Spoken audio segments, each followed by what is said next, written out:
Hello दोस्तों, स्वागत है आपका मैथ्स विद कार्तिक इस हमारे मैथ्स के यूट्यूब चैनल में। आज के इस वीडियो में हम डिस्कस करने वाले हैं फॉर्मूला ऑफ लैप्लास ट्रांसफॉर्म। दोस्तों, जिस तरह से डेरिवेटिव के इंटीग्रेशन के फॉर्मूलाज होते हैं उसी तरह से लैप्लास के भी कुछ फॉर्मूलाज होते हैं। आज के इस वीडियो में हम वही फॉर्मूलाज डिस्कस करेंगे। गाइज, टोटली 9 फार्मूलाज होते हैं लैप्लास ट्रांसफॉर्म के। हम one by one each formula explain करेंगे और आपको मैं ये भी बताऊंगा कि फार्मूला ध्यान में कैसे रखना है। तो चलो स्टार्ट करते हैं आज का video. First of at all, first formula है Laplace of e raise to plus a t is equal to 1/s-a। मतलब e raise to plus a t का लैप्लास 1/s-a है। इसको आपको ध्यान में कैसे रखना है।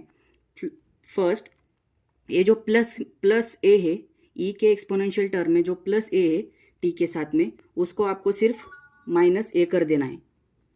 ओके, और सेकंड फॉर्मूला भी वही है, e raise to -at is equal to 1/s+a।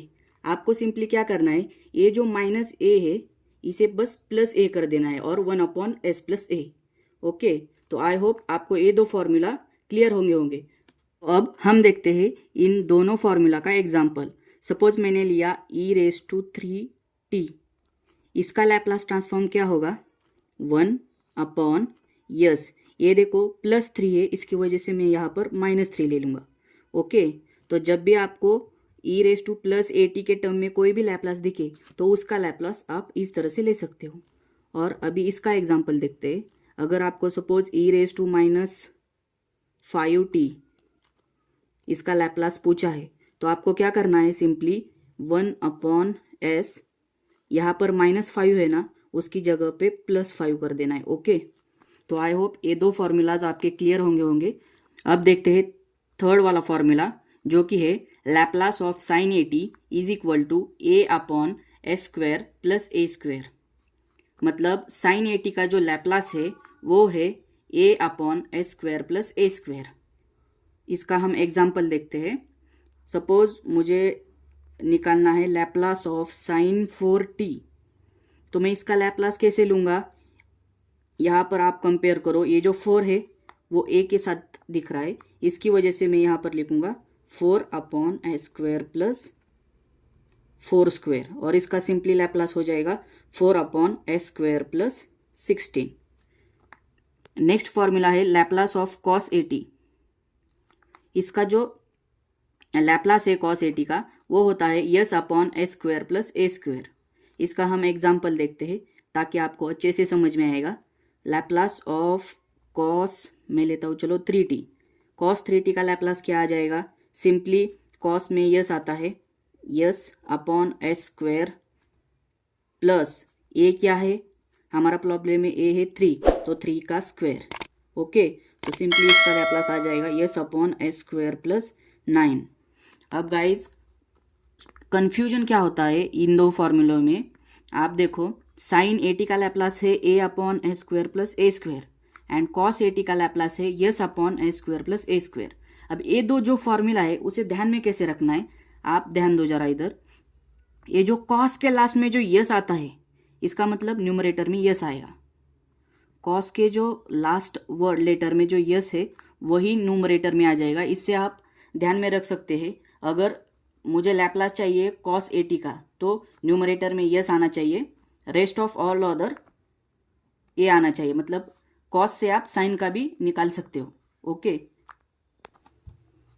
जिस तरह से हमने साइन ए टी और कॉस ए टी का लैप्लास देखा, ये दो फॉर्मूला भी सेम है, similar as a sine a t and cos a T.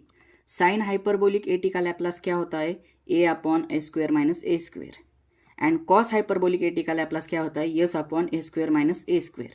मतलब देखो, जो साइन में डिनोमिनेटर के टर्म में जो प्लस है, सिर्फ साइन हाइपरबोलिक में क्या है, माइनस है, और कॉस के डिनोमिनेटर में जो प्लस है वही कॉस हाइपरबोलिक ए टी के डिनोमिनेटर में क्या है, माइनस है। इसका मतलब आपको समझ में आया होगा, हाइपरबोलिक टर्म में क्या करना है, सिर्फ डिनोमिनेटर में माइनस लगाना है। चलो अभी इसका एक एग्जाम्पल देखते हैं ताकि आपको कंसेप्ट अच्छे से क्लियर हो। साइन हाइपरबोलिक 2t इसका लैप्लास क्या आ जाएगा, यहाँ पर ए की टर्म है 2, तो हम लिखेंगे 2 अपॉन एस स्क्वेयर, जो प्लस स्क्वेयर के अलावा यहाँ पर माइनस आ जाएगा, और जो 2 का स्क्वायर है 4 वो एज इट इज़ आ जाएगा। और सिंपली कॉस हाइपरबोलिक 80 में भी वही होता है। सपोज इसका मैंने एग्जांपल लिया कॉस हाइपरबोलिक 5t, तो इसका लैप्लास कैसे आ जाएगा, पहले तो यस, क्योंकि कॉस है और उसके न्यूमरेटर में यस आ जाएगा, फिर यस स्क्वेयर, और फिर 5 का स्क्वायर क्या है 25, और सिंपली डिनोमिनेटर में माइनस, तो ये हो गया कॉस हाइपरबोलिक 80 का लैप्लास। दोस्तों नेक्स्ट फॉर्मूला है Laplace of t raise to n is equal to n factorial upon s raise to n plus 1।